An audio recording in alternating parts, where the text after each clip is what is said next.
Oricâte ziduri se ridică între noi, eu sunt aici și te aștept.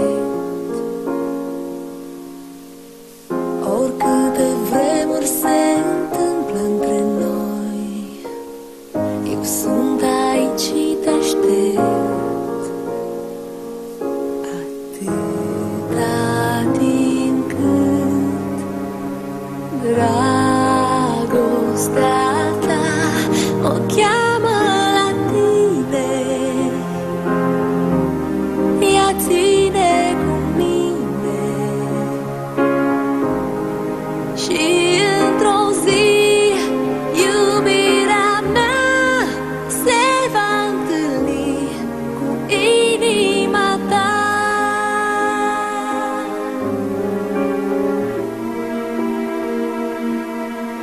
Oricâtă lume se va pune între noi, eu sunt aici și te aștept.